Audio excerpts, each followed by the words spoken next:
Hello friends, मैं हूं मिथिलेश कुमार और आपका स्वागत करता हूं उदित एकेडमी के यूट्यूब चैनल पे। आज के इस लेक्चर में हम लोग ह्यूमन ब्लड यानी मानव रक्त के कॉन्सेप्ट को थ्योरेटिकली कवर करेंगे और हर उस पॉइंट को समझेंगे जिस पॉइंट से आपके एग्जाम में क्वेश्चन मैक्सिमम आते हैं। और ये ह्यूमन ब्लड का कॉन्सेप्ट आपके लिए काफी इंपॉर्टेंट है क्योंकि इस बार जो एग्जाम है इसमें कम से कम एक क्वेश्चन तो आपको ह्यूमन ब्लड के कॉन्सेप्ट से जरूर देखने को मिलेगा। और यदि आप 20 से 25 मिनट तक के लेक्चर को कवर करते हैं कंप्लीटली अच्छे तरीके से तो आपका वो एक क्वेश्चन कंफर्म है कि वो आपका हो जाएगा। और आपको इसमें से कुछ बातें पहले से पता होंगी और जो बातें नहीं पता होंगी वो आप कंप्लीट लेक्चर देख के जान लीजिए और जो पता है उसका रिवीजन कर लीजिए। और जिनको कुछ नहीं पता उनको भी टेंशन नहीं लेना है क्योंकि मैं कॉन्सेप्ट को एकदम बेसिक लेवल से हाई लेवल तक को समझाऊंगा। ठीक है, एकदम आधारभूत तरीके से समझाऊंगा, आपको उसके लिए टेंशन नहीं लेना है। चलिए हम लोग क्लास स्टार्ट करते हैं। क्लास स्टार्ट करने से पहले आपको बता दी कि टेलीग्राम चैनल उदित एकेडमी को आप जरूर से जरूर ज्वाइन कीजिए क्योंकि यहीं पे आपको क्लासेस के नोटिफिकेशन मिलते हैं और साथ ही साथ क्लासेस के free of cost PDF notes मिलते हैं और आपको रेगुलर बेसिस पे क्विज भी करवाया जा रहा है। ठीक है, तो आपको ये उदित एकेडमी का टेलीग्राम चैनल ज्वाइन करना बिल्कुल मस्ट है क्योंकि यहीं से आपको सभी चीजें पता चलती है। तो चलिए आज के फर्स्ट मतलब सबसे पहले स्लाइड में ह्यूमन ब्लड का इंट्रोडक्शन है, तो हम लोग एक एक बात को अच्छे तरीके से समझेंगे और कैसे क्वेश्चन बनता है वो भी चीजों को देखते चलेंगे। ठीक है, जो ह्यूमन ब्लड है, मानव रक्त है, सबसे पहले आपको समझना है कि ये किस टाइप का टिश्यू है। एक कनेक्टिव टिश्यू है। क्या है? कनेक्टिव टिश्यू है। और इसको हम लोग क्या कहते हैं? संयोजी उत्तक कहते हैं। कनेक्टिव टिश्यू को हिंदी में क्या कहते हैं? संयोजी उत्तक कहते हैं। तो संयोजी उत्तक का ही एक प्रकार है ह्यूमन ब्लड जिसको हम लोग क्या कहते हैं? मानव रक्त। ठीक है, और मानव रक्त को संयोजी उत्तक यानी कनेक्टिव टिश्यू इसलिए भी कहते हैं कि हमारे बॉडी में जितने भी ऑर्गन्स हैं उस एक ऑर्गन को दूसरे ऑर्गन से कनेक्ट करता है, मतलब हर ऑर्गन को कनेक्टेड करता है। कौन? Human blood. तो एक तरीके से कनेक्ट का काम कर रहा है, संयोजन का काम कर रहा है, इस कारण से उसको संयोजी उत्तक भी बोला जाता है, संयोजी उत्तक के श्रेणी में रखा जाता है। क्लियर? पहला।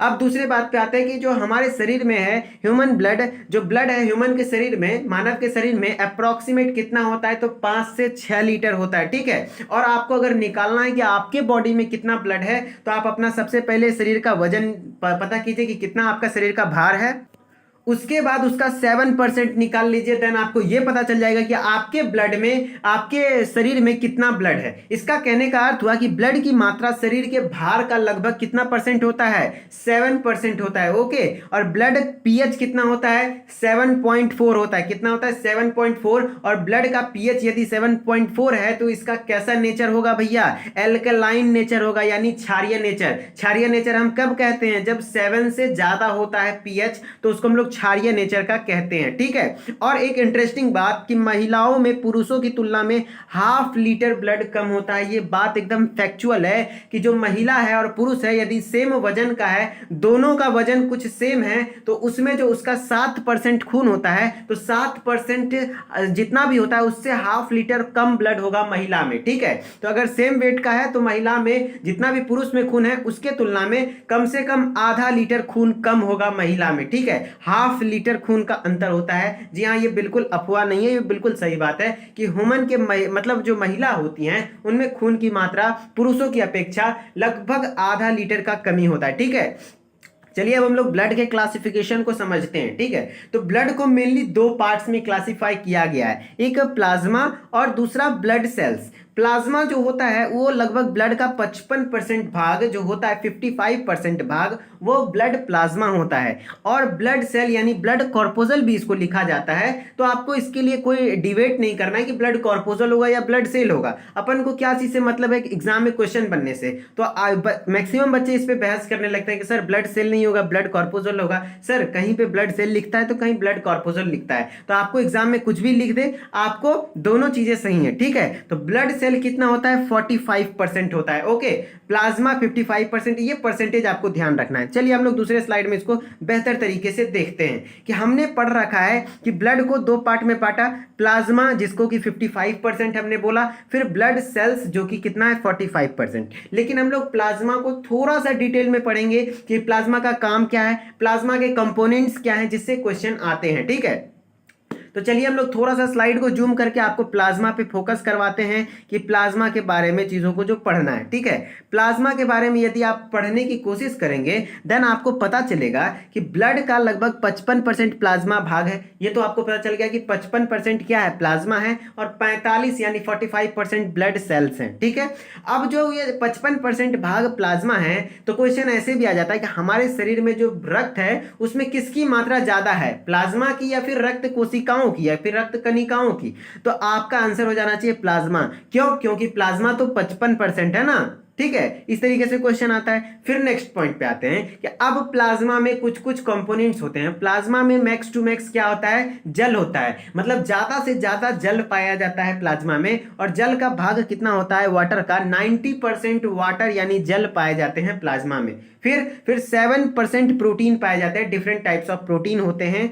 ठीक है, तो उस प्रोटीन का कितना होता है, 7%। फिर 0.9% सॉल्ट होते हैं और 0.1% ग्लूकोज होते हैं। आप साल्ट ग्लूकोज नहीं भी याद रखेंगे तो कोई ज़्यादा मैटर नहीं करता, लेकिन हाँ आपको जल और प्रोटीन ध्यान रखना चाहिए कि 90% लगभग जल होता है और 7% प्रोटीन हो सकता है। आपके एग्जाम में हो सके ऑप्शन 1-2% इधर उधर दे दे तो आपको मैनेज करके अपना अप्रॉक्स ले करके चलना है कि जल लगभग 90 से 95% होता है और प्रोटीन 5 से 7% होता है, इस तरीके से। ठीक है, और सॉल्ट 0.9% होता है और ग्लूकोज 0.1% होता है। और भी कुछ कॉम्पिटेंट होते हैं क्या चीज में, प्लाज्मा में, जिसके बारे में आपको नहीं पढ़ना है। ठीक है, अब हम लोग प्लाज्मा के फंक्शन पे बात करें कि फंक्शन ऑफ प्लाज्मा यानी प्लाज्मा का कार्य क्या है।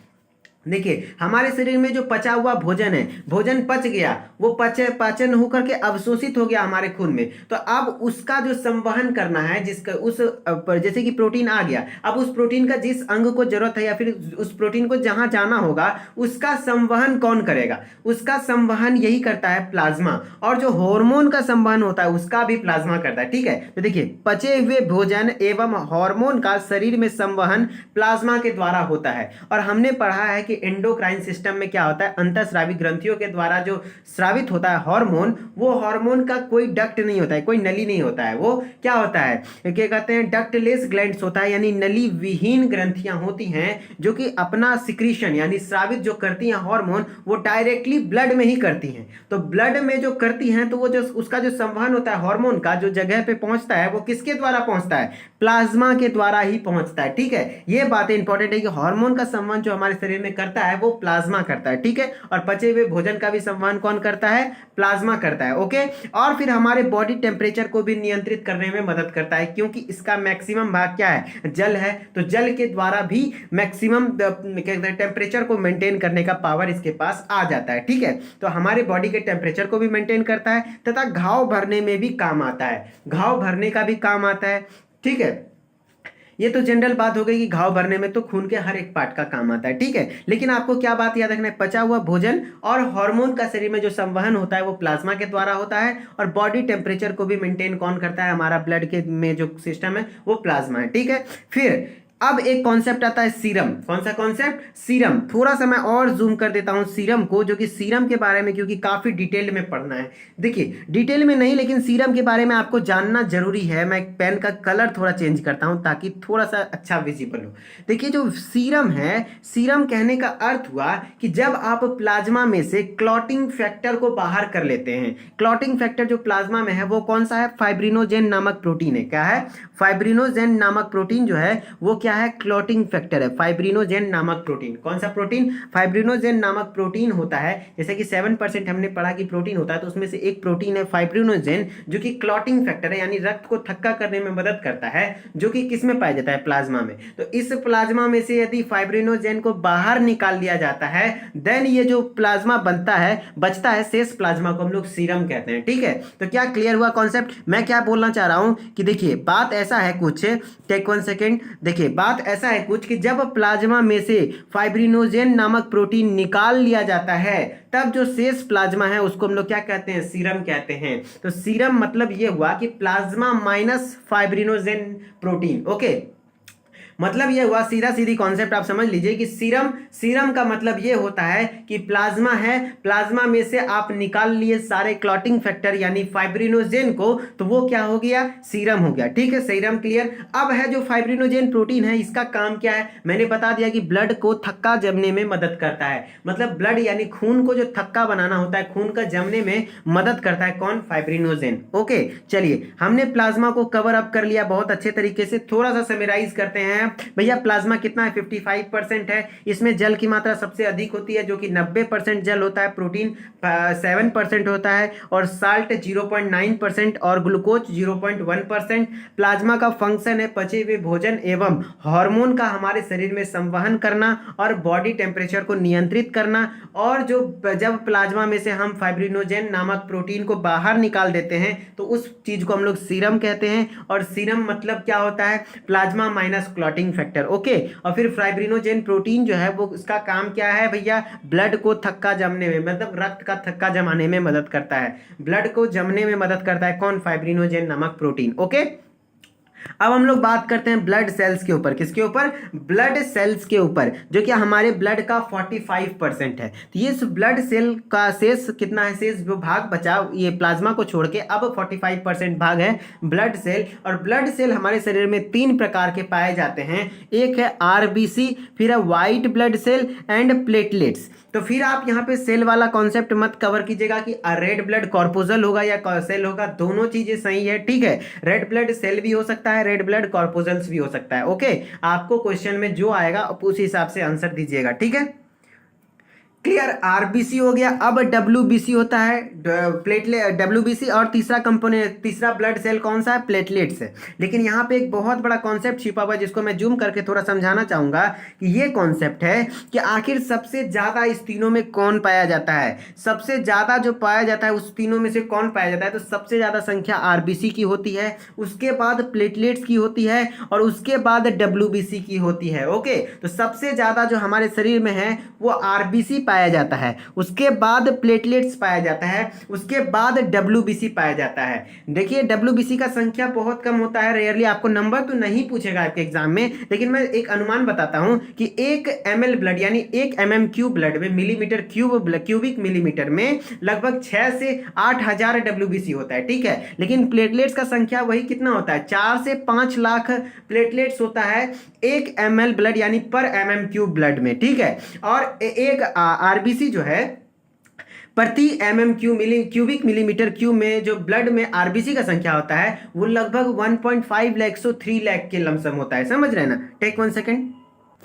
सॉरी, मैंने आरबीसी का थोड़ा कम बता दिया, 5 to 5.5 मिलियन। ठीक है, 5 से 5.5 मिलियन। तो सबसे ज्यादा क्या होता है, 1 ml ब्लड निकाला जाए तो उसमें सबसे ज्यादा आरबीसी देखने को मिलेगा, फिर प्लेटलेट्स देखने को मिलेगा, फिर डब्ल्यूबीसी देखने को मिलेगा। ठीक है, तो क्लियर हो गया। अब हम लोग चलिए इसको नॉर्मल साइज में कर लेते हैं। तो देखिए आपको ये सीक्वेंस, आपको चीजें बहुत ज्यादा ध्यान में रखना जरूरी है कि सबसे ज्यादा RBC, then WBC, then platelets, और उसके बाद डब्ल्यूबीसी। ठीक है, चलिए अब हम लोग नेक्स्ट स्लाइड पे अब अलग अलग से देखेंगे कि आरबीसी का क्या फंक्शन है, फिर डब्ल्यूबीसी का, फिर प्लेटलेट्स के बाद उसका हमारा क्लास क्या हो जाएगा, खत्म। ठीक है, बस आपको इत्मीनान से सुनते चलना है चीजों को, आपको बहुत अच्छे तरीके से समझ में आएगा, टेंशन नहीं लेना है। देखिए रेड ब्लड सेल आरबीसी को हम लोग एरिथ्रोसाइट भी एक नाम जानते हैं। क्या जानते हैं, एरिथ्रोसाइट कहा जाता है। जो एडल्ट होते हैं, एडल्ट की मैं बात कर रहा हूं, जो वयस्क होते हैं, वयस्क क्या, जो बच्चे होते हैं, मतलब जिसका जन्म हो जाता है, उसका निर्माण कहां होता है, बोन मैरो में होता है। अब बोन मैरो क्या है भैया,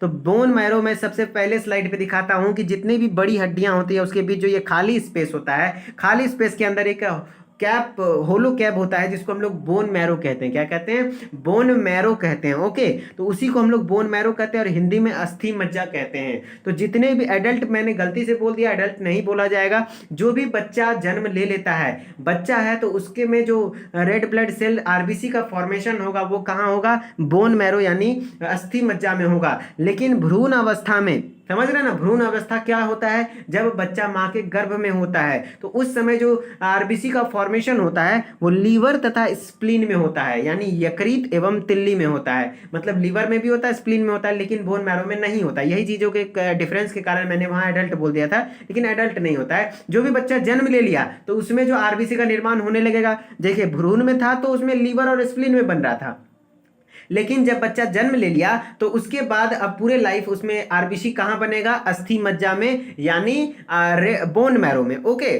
और ये क्वेश्चन देखिए कैसे बनेगा कि भ्रूण अवस्था में आरबीसी का निर्माण कहां होता था, कहां होता है? तो लीवर तथा स्प्लीन में। फिर यही पूछेगा कि सीधा नॉर्मली पूछ देगा कि आरबीसी का निर्माण कहां होता है, तो आपको सीधा मार देना है क्या आंसर? बोन मैरो यानी अस्थि मज्जा में। ठीक है, फिर इसकी मृत्यु की बात करें तो इसका मृत्यु लीवर और स्प्लीन में होता है, ज्यादा से ज्यादा स्प्लीन में होता है। इस स्प्लीन को हिंदी में प्लीहा या फिर तिल्ली कहते हैं, और स्प्लीन को आरबीसी का कब्रिस्तान इसीलिए कहा जाता है। आरबीसी का कब्रिस्तान, ब्लड बैंक ऑफ क्या कहते हैं, ब्लड जो कहा जाता है ना, ब्लड बैंक, वो स्प्लीन को ही कहा जाता है। ठीक है, क्योंकि आरबीसी के अंदर, स्प्लीन के अंदर ही आकर के सभी आरबीसी मरती है। Max to max RBC spleen के अंतर्गत मारे जाते हैं, और कुछ लीवर में भी मरते हैं। ठीक है, फिर निर्माण में ये देखिए, जो रेड ब्लड सेल है वो प्रोटीन, विटामिन B12 तथा फॉलिक एसिड, क्या क्या? प्रोटीन, विटामिन B12 और क्या कहते हैं, फॉलिक एसिड, इस तीनों चीज के निर्माण में आरबीसी काफी सहायता प्रदान करती है।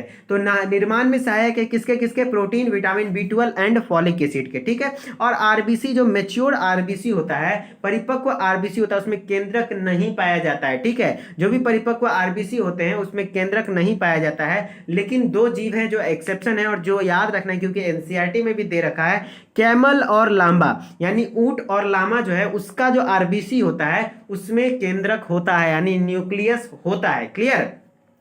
लेकिन आरबीसी में आपको पता है कि आरबीसी में न्यूक्लियस यानी केंद्रक विहीन है, आरबीसी केंद्रक विहीन है। लेकिन जो एक्सेप्शन है वो दो है, कैमल और लामा, जो ऊंट और लामा है इसके आरबीसी में न्यूक्लियस होता है, यानी केंद्रक होता है। और इसका लाइफ स्पान 20 से 120 दिन तक वेरिएबल लाइफ स्पान होता है, लेकिन आपको जनरली एक टिपिकल वैल्यू याद रखना है 120 दिन। ठीक है, जो कि 120 दिन आरबीसी का लाइफ स्पान होता है। ठीक है, और हीमोग्लोबिन नामक वर्णक, हीमोग्लोबिन नामक वर्णक या बोले प्रोटीन बोले, हीमोग्लोबिन नामक प्रोटीन भी कहां पाया जाता है? आरबीसी के अंदर ही, जिसके कारण ब्लड का कलर भी क्या हो जाता है? लाल हो जाता है। तो इसमें हीमोग्लोबिन नामक प्रोटीन होता है जिसके कारण ब्लड का रंग लाल होता है। ठीक है, तो मतलब है कि ब्लड का रंग लाल होने का कारण क्या है? हीमोग्लोबिन। और हीमोग्लोबिन किसके अंतर्गत आया जाता है? आरबीसी के कारण। हीमोग्लोबिन एक वर्णक है। क्या है वर्णक? उसको कहते हैं जो रंग प्रदान करे। जैसे कि पौधों में जो पाया वाला वर्णक है वो हरित लवक यानी क्लोरोफिल है, पर्णहरित है, जो कि पौधे को हरा रंग प्रदान करता है। उसी तरीके से जो हमारा ह्यूमन ब्लड है उसको जो लाल रंग प्रदान करता है वो हीमोग्लोबिन करता है। ठीक है, फिर हीमोग्लोबिन में ग्लोबिन नामक, क्या हीमोग्लोबिन में अगर आप बात करें तो हीमोग्लोबिन में ग्लोबिन युक्त प्रोटीन, ग्लोबिन लोह युक्त प्रोटीन है। देखिए आपको थोड़ा सा जूम करके मैं चीजों को समझाना चाहूंगा कि हीमोग्लोबिन जो है, हीमोग्लोबिन में आपको ग्लोबिन वर्ड दिख रहा होगा, तो जो ग्लोबिन वर्ड है वो ग्लोबिन एक प्रोटीन है। क्या है? ग्लोबिन प्रोटीन है। और वो ग्लोबिन प्रोटीन कैसा प्रोटीन है? आयरन कंटेनिंग प्रोटीन, यानी लोह युक्त प्रोटीन है। हीमोग्लोबिन में आयरन पाया जाता है, Fe, पता है ना? तो वो हीमोग्लोबिन में जो ग्लोबिन प्रोटीन है ना, उसी में आयरन पाया जाता है। तो इसलिए बोल रहा है कि ग्लोबिन जो है वो कौन सा एलिमेंट होता है? तो आयरन होता है, लोह युक्त प्रोटीन है, जो कि ऑक्सीजन तथा कार्बन डाइऑक्साइड से संयोग करने की क्षमता रखता है। मतलब जो कार्बन डाइऑक्साइड और ऑक्सीजन को अपने से बाइंड कराने का क्षमता रखता है, कौन? यही ग्लोबिन प्रोटीन। इसी कारण से ग्लोबिन प्रोटीन के कारण ही आरबीसी एक वाहक के रूप में काम कर पाता है, जो कि ऑक्सीजन से भी बाइंड कर लेता है और कार्बन डाइऑक्साइड से भी, जो कि आगे हम लोग समझेंगे। ठीक है, तो हीमोग्लोबिन है, हीमोग्लोबिन में ग्लोबिन प्रोटीन होता है, और उस प्रोटीन में Fe युक्त ग्लोबिन जो है एक आयरन युक्त प्रोटीन है, यानी Fe यानी लोह युक्त प्रोटीन है। ठीक है, फिर हीमोग्लोबिन में पाया जाने वाला जो आयरन कंपाउंड है उसको हीमैटिन कहते हैं। आपको पता चल गया कि हीमोग्लोबिन में आयरन होता है, क्योंकि ग्लोबिन प्रोटीन में भी होता है, और भी आयरन कंटेनिंग कंपाउंड्स पाए जाते हैं, और सभी को हम लोग हीमैटिन कहते हैं। क्या कहते हैं? हीमैटिन कहते हैं। क्लियर? क्या आपको आरबीसी का सब चीज क्लियर हो गया? चलिए अब हम लोग नेक्स्ट स्लाइड पे आते हैं। क्या आरबीसी का फंक्शन क्या है? फंक्शन ऑफ आरबीसी, क्या चीज बात करेंगे? फंक्शन ऑफ आरबीसी, आरबीसी का काम क्या है? ठीक है, तो शरीर में देखिए आपको पता है कि आरबीसी, मैंने बोल दिया कि यह वाहक के रूप में कार्य करता है। जैसे कि एक एग्जांपल मैं लगभग देता हूं कि यदि आप यूपी के हैं, लखनऊ से आपको बिहार की राजधानी पटना में आना है, तो आप क्या करेंगे? या तो ट्रेन से आएंगे या तो बस से आएंगे। तो आपके लिए एक वाहक माध्यम होना चाहिए। ट्रेन पे आप चढ़ें, देन ट्रेन आपको यहाँ यहाँ पटना पहुंचाया, फिर ट्रेन आपको उतार दिया, फिर ट्रेन वापस लखनऊ पहुंच गई। ठीक इसी तरीके से आरबीसी काम करता है, किसके लिए? ऑक्सीजन और कार्बन डाइऑक्साइड के लिए। जिस शरीर के ऑर्गन को ऑक्सीजन का जरूरत होता है, जहां से लेना है ऑक्सीजन वहां से ऑक्सीजन लेता है, खुद में बाइंड करता है, किसके कारण? ग्लोबिन प्रोटीन के कारण। हमने पीछे स्लाइड में पढ़ा कि ग्लोबिन के कारण ही वो ऑक्सीजन से बाइंड कर पाता है। तो आरबीसी उस ऑक्सीजन को लेता है और जहां जरूरत है वहां पहुंचा देता है। फिर वो आरबीसी कार्बन डाइऑक्साइड को वहां पे लेकर के फिर लंग्स के पास पहुंचा देता है, ताकि वो लंग्स के थ्रू हमारा कार्बन डाइऑक्साइड शरीर से बाहर निकल जाता है। क्लियर? तो फंक्शन जो आरबीसी का है, शरीर की हर सेल में ऑक्सीजन पहुंचाने तथा कार्बन डाइऑक्साइड को वापस लाने का काम कौन करता है? आरबीसी करता है। ठीक है, तो शरीर को ऑक्सीजन पहुंचाना और उससे कार्बन डाइऑक्साइड वापस लाना, उसका काम कौन है? आरबीसी का काम है। ठीक है, समझ गए? और आरबीसी से एक कॉन्सेप्ट अक्सर पूछा जाता है कि यदि आप आराम की अवस्था में यानी सो रहे हैं तो आप में शरीर में जो आरबीसी है लगभग कम हो जाएगा, और यदि आप हाई एल्टीट्यूड पे चढ़ते हैं, यानी एक हाई एल्टीट्यूड करने का एक ऊंचाई पे यानी पहाड़ पे चढ़ते हैं, एक फिक्स्ड मैटर है, जो फिक्स्ड हाइट है 4200 मीटर के लमसम ऊंचा, 4200 मीटर का लंबा चढ़ाई करते हैं आप, एक पहाड़ पे चढ़ते हैं, तब आप में आरबीसी का नंबर धीरे धीरे बढ़ने लगता है। समझ रहे हैं? मतलब कहने का अर्थ है कि यदि आप आराम की अवस्था में रहेंगे तो आरबीसी आपका कम हो जाएगा, और यदि आप हाई एल्टीट्यूड पे चढ़ेंगे, ऊंचे चोटियों पे पहाड़ों पे चढ़ेंगे, तो धीरे धीरे आपके आरबीसी का संख्या बढ़ जाएगा।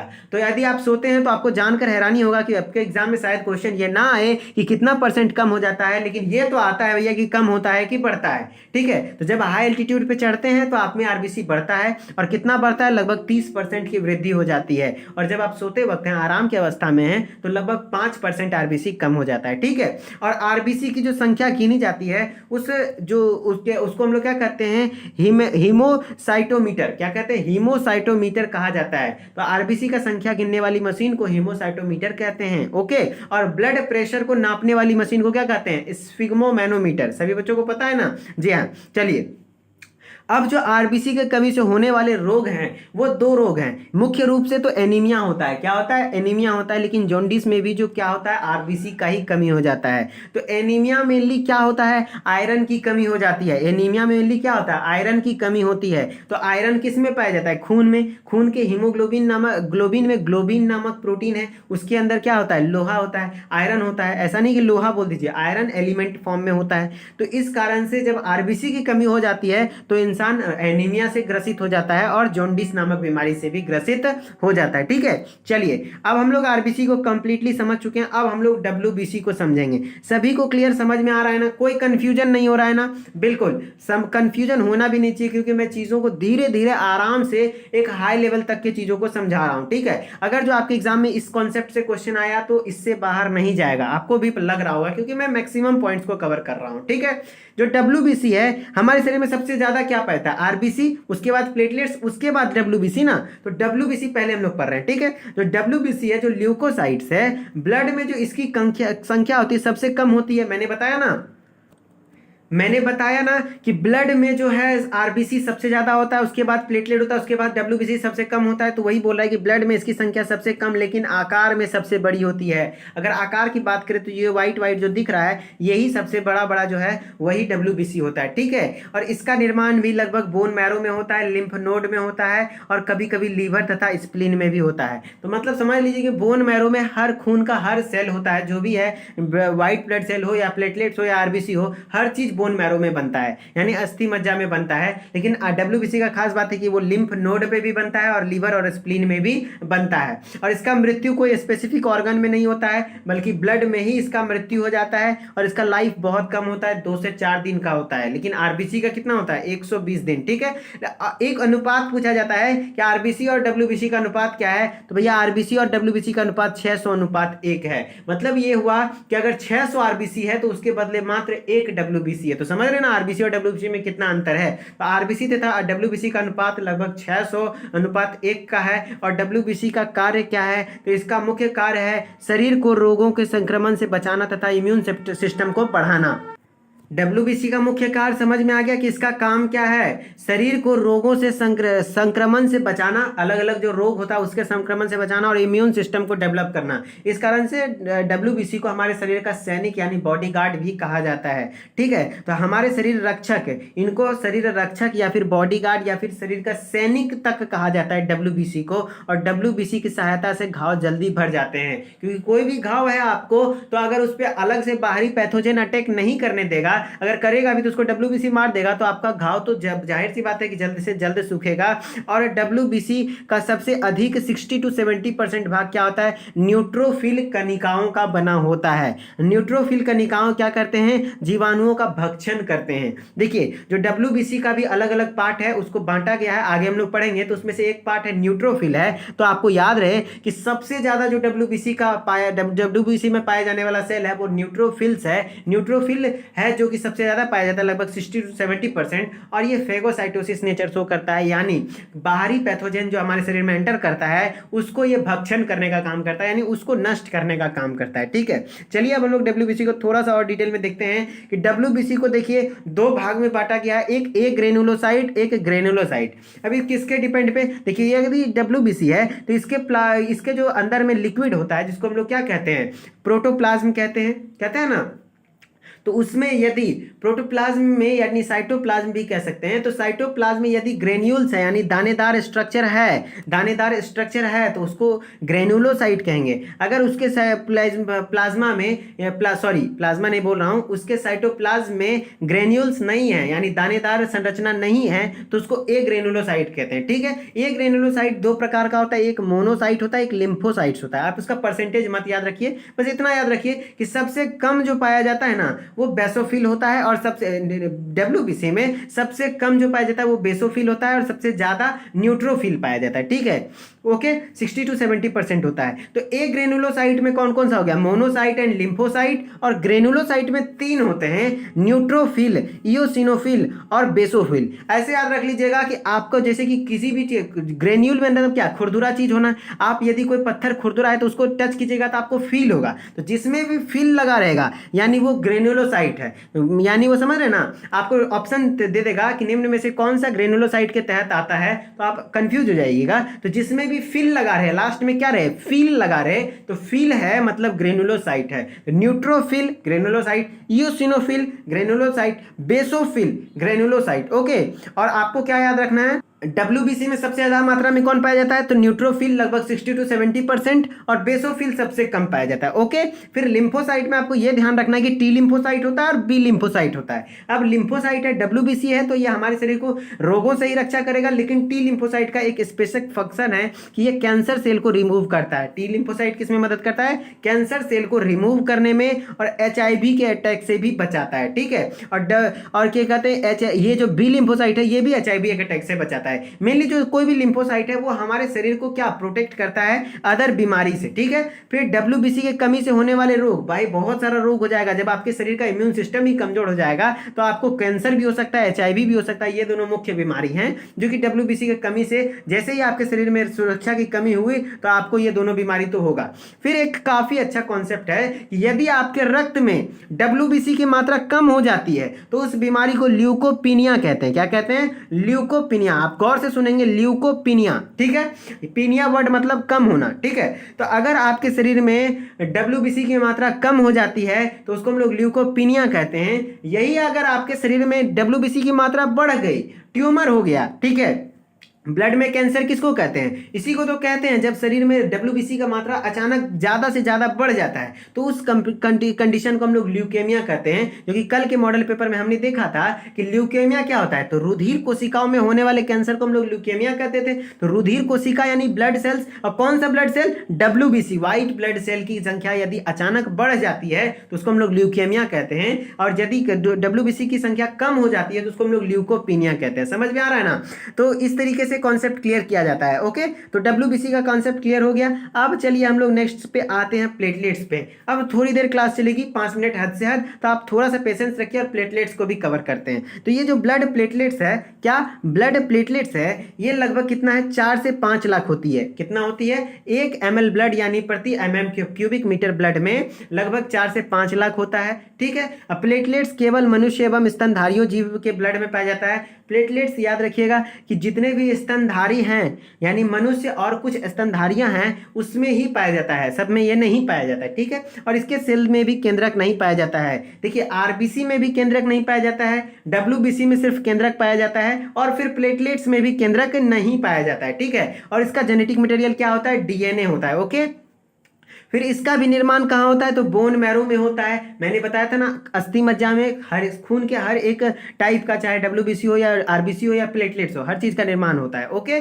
फिर इसका जीवन काल 3 से 5 दिन का होता है। इसके बाद यह स्वतः ही नष्ट हो जाता है और इसकी मृत्यु स्प्लीन में ही होती है, जहां पे आरबीसी की मृत्यु होती है। ओके, तो स्प्लीन में, सॉरी, स्प्लीन में भी किसका मृत्यु होता है, स्प्लीन में ही ब्लड प्लेटलेट्स का भी और आरबीसी का भी। और स्प्लीन को हम लोग हिंदी में क्या कहते हैं, पिलिया या फिर तिल्ली कहते हैं। ओके, चलिए लास्ट क्वेश्चन, लास्ट स्लाइड होगा हमारा क्या, कि ब्लड प्लेटलेट्स का फंक्शन क्या है, मुख्य कार्य क्या है। तो इसका मुख्य कार्य क्या है, तो भैया सबसे ज्यादा काम है रक्त को थक्का बनाने में मदद करता है। क्या बनाने में, रक्त को थक्का बनाने में, यानी रक्त को जमाने में मदद करता है। और कुछ भी काम है जैसे उपस्थित हार्मोन तथा प्रोटीन को उपलब्ध कराना, ये माइनॉरिटी काम है, लेकिन मेजर काम है रक्त को थक्का बनाने में मदद करता है। फिर प्लेटलेट्स की कमी होने वाली बीमारी क्या है, देखिए प्लेटलेट्स की कमी हो गई मतलब वो हर बीमारी होगा जिसमें क्या होता है, खून का बहाव रुकता नहीं है। यदि आपको छोटा सा भी कट लगा तो लगातार खून बहुत देर तक बढ़ेगा, तो वो प्लेटलेट्स की कमी के कारण ही होता है। तो प्लेटलेट्स की कमी होने के कारण ब्लीडिंग बीमारी होता है अक्सर, मतलब ब्लीडिंग क्या बीमारी क्या होता है, ये ब्लीडिंग होता है, आपको ज्यादा ब्लीडिंग होगा। चिकनगुनिया में भी वही होता है कि ज्यादा ब्लीडिंग होने लगता है। डेंगू में भी आपको छोटा सा कट लगेगा तो बहुत ज्यादा ब्लीडिंग होगा। ठीक है, तो डेंगू, ज्वार या फिर थ्रोम्बोसाइटोपिनिया, यहाँ पे थ्रोम्बोसाइट्स क्या होता है, एक क्या है, क्लॉटिंग फैक्टर है, और थ्रोम्बोसाइट्स यदि कम हो गया तो उसमें थ्रोम्बोसाइटोपिनिया। बायोलॉजी में अगर कहीं भी पीनिया वर्ड लगा है, डब्ल्यूबीसी का कमी हो गया तो उसको हम लोग क्या कहेंगे, ल्यूकेमिया, ल्यूकोपिनिया, सॉरी ल्यूकोपिनिया। लेकिन अगर जो थ्रोम्बोसाइट्स का कम हो गया, थ्रोम्बोसाइटोपिनिया, समझ रहे हैं ना, थ्रोम्बोसाइट क्या है, प्लेटलेट, मतलब प्लेटलेट्स के अंतर्गत ही आता है, क्योंकि उसका भी काम क्या है, ब्लड को क्लॉट कराना ही है। फिर अगर जो शरीर में प्लेटलेट्स का मात्रा आवश्यकता से अधिक बढ़ जाता है तो खून जमने का भी शुरुआत हो जाता है। ठीक है, और खून धीरे धीरे अगर जमने लगता है तो हार्ट अटैक का भी आशंका बढ़ जाता है। तो इसलिए प्लेटलेट्स का मात्रा 3 से 4 लाख ही होना चाहिए, ज्यादा नहीं होना चाहिए। ठीक है, चलिए अब हम लोग का लास्ट है कि अभी तक तो हमने ब्लड को कंप्लीटली अलग अलग तरीके से देख लिया, लेकिन कभी कभी क्वेश्चन सिंपली ब्लड के कार्य से आ जाता है, तो आप उस ऑप्शन को कैसे छांटेंगे। तो देखिए ब्लड का कार्य यानी आरबीसी का कार्य, डब्ल्यूबीसी का कार्य, प्लेटलेट्स, तीनों को मिला के जो प्लाज्मा का कार्य है, सबको मिला के काम क्या कहला जाएगा, ब्लड का कार्य। तो इसलिए मैंने कुछ कुछ लाइंस को लिया है जो कि इंपॉर्टेंट है, आपके ऑप्शन में अक्सर आता है कि जैसे कि मैंने बोला ना कि प्लाज्मा का काम क्या है, टेम्परेचर मेंटेन करना, तो भैया वो रक्त का भी काम हो गया ना। फिर आरबीसी का काम क्या है, ऑक्सीजन का वहन या फिर CO2 का वहन, तो वो भी रक्त का काम हो गया, इस तरीके से। ठीक है, तो रक्त के ताप का नियंत्रण तथा शरीर के रोगों से रक्षा करना, भैया सही बात है ना, ताप का नियंत्रण भी करता है जो प्लाज्मा के द्वारा होता है, रोगों का रक्षा डब्ल्यूबीसी के द्वारा होता है। ओके, फिर शरीर में वातावरण को स्थायी बनाए रखना तथा घाव को भरना, बिल्कुल सही बात है भैया। ब्लड का थक्का बनाना, जी हाँ, प्लेटलेट्स के कारण होता है ना, ब्लड का थक्का बनाना ब्लड का काम का है। O2 CO2 तथा पचा हुआ भोजन, हार्मोन, ये सभी चीजों का संवहन करना किसका काम है, ब्लड का काम है। O2 CO2 का संवहन करना आरबीसी का काम है। फिर पचा हुआ भोजन और हार्मोन कौन संवहन करता है, प्लाज्मा करता है। ठीक है, तो इस तरीके से सब तो ब्लड के अंतर्गत ही आता है, तो ये ब्लड का होल ब्लड वर्क हो गया। ठीक है, विभिन्न अंगों में सहयोग स्थापित करना, मतलब क्या हुआ कि हर एक अंग को कनेक्ट करना, तो ब्लड पता है वो भी करता है। मानव शरीर में यदि ब्लड में हिपेरिन, आपको कभी मन में आया होगा, ये इंपॉर्टेंट क्वेश्चन है कि आपके मन में यह आया होगा कि जब खून बाहर आता है तो वो जम जाता है, लेकिन अंदर रहता है तो क्यों नहीं जमता है, तो क्योंकि अंदर में हिपेरिन नाम का प्रोटीन पाया जाता है जिसकी उपस्थिति के कारण रक्त नहीं जमता है, समझ रहे हैं ना। तो इसलिए हमारे शरीर में रक्त की जमाव नहीं होती है क्योंकि हिपेरिन होता है। ठीक है, तो आज का क्लास कैसा लगा, मैंने काफ़ी मेहनत करी है आपके लिए, ये क्या कहते हैं, ब्लड के क्लास लेने के लिए, इसलिए थोड़ा सा लेट भी हो गया, 9 से 9:30 से भी लेट हो रहा है इस क्लास को